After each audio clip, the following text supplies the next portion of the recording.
Hello and welcome back to Joe Stunner Boxing. I hope you are having a good week. It's Monday, never the best of days. Lots of, I missed the weekend, but man. You get through it. We'll get through it. We'll get through it together. Anyway, Otto Wallin wins a split decision over MURAT GASSIEV. This was over in Turkey, in Antalya, I think the place was called. It looked like it was in some sort of hotel. And I don't think it was shown on British TV. And to be honest with you, we didn't miss a great deal because it wasn't the most boring fight you've ever seen, but at the same time, it wasn't a great one either. We know about Otto Wallin. He made his name by giving Tyson Fury a good fight, however many years ago it was, 5 years ago, whatever, 4 or 5 years. And he caused a massive sort of gash across Fury's eye. That seems to be how he made his name. He's not as small as he looks, if you know what I mean. He's 6'5", I think. But of course, if you fight Fury, you're dwarfed. And if you look at some of his other fights, like for example against Dominic Brazil, we forget how tall these people are. I think Brazil is taller than him. So whenever he's fought tall guys, you can fall into that mistake of thinking, okay, he's not that big a heavyweight. No, his dimensions are big. 78-inch reach, 6'5", 6'6", whatever he is. He's 32 now, comes from Sweden. There aren't not too many Swedish fighters out there. Certainly not many Swedish heavyweights. But he deserved the win over Gassiev. It wasn't the most exciting fight of all time. It wasn't the most exciting fight of the night. But all credit to Wallin for going over there and outpointing Gassiev, who's 29 now. Now, Gassiev is 6'3", 6'4", but he definitely is a small heavyweight. In fact, he's not a heavyweight. And the moment I heard that he was moving to the big boys, the big division, I thought that's a mistake because he made a good splash at cruiserweight.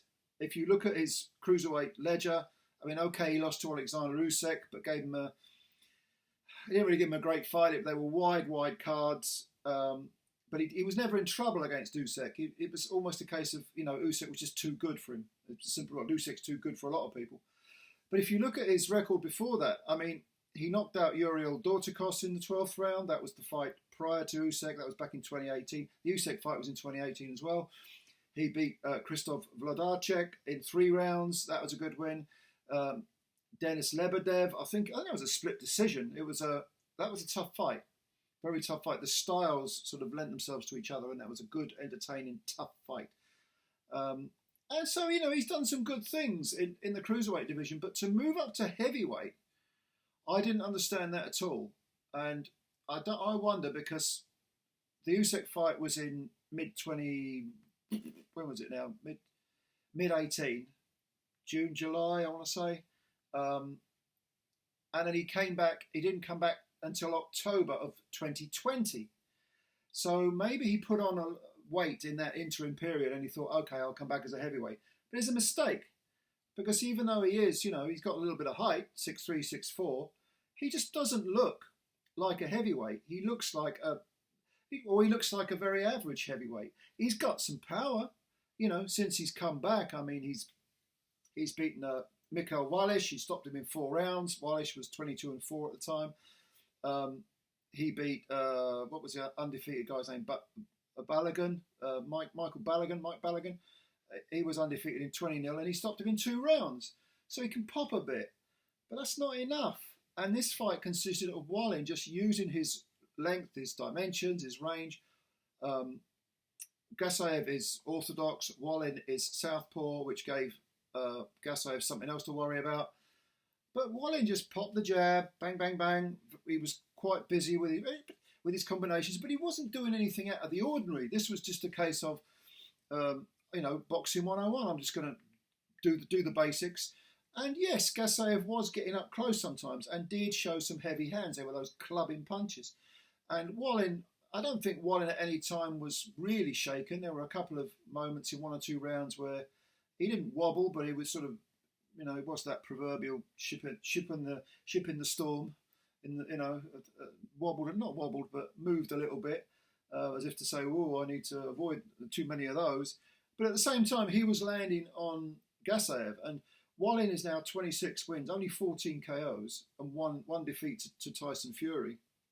Gassiev, 30 wins, 23 KOs. So he's the heavier-handed man, you would think, which he certainly showed in this fight.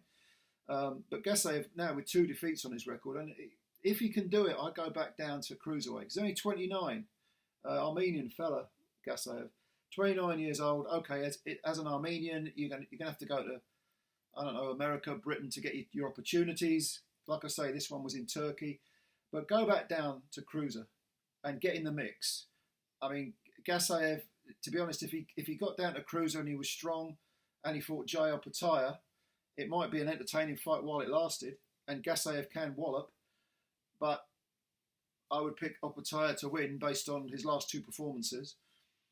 But nevertheless, that's where his future surely lies, Gassiev. He can't fight heavyweights. You know, Wallin is a big heavyweight, but he's not massive. He's not one of those, giants. And it really showed. It really showed because Wallin just moving around, used his feet quite well, tried to fight long, but also fought up close for, in a few of the rounds where Gassiev did get close. Of course, if you're moving, you've got to do it for 12 rounds to avoid getting involved. And that's a heavy duty thing to do. What you need to do is, at times, if you have to take a round off just to sort of replenish your energy, you might have to get up close. And a guy of Wallin's dimensions, had the option of maybe tying up Gassiev, but he didn't. He actually did fight him at his own game at some point.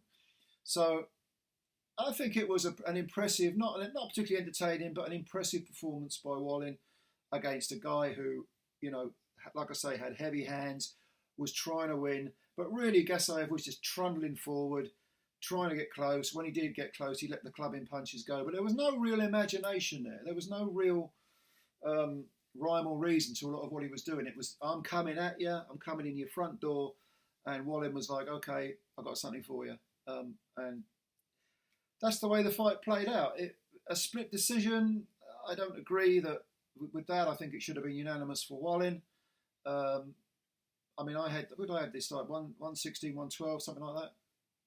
I sort of did it in my head, but didn't tot it up afterwards. But I think I gave about 8 rounds to Wallin. But did you see this fight? Because if you did, give me your opinions.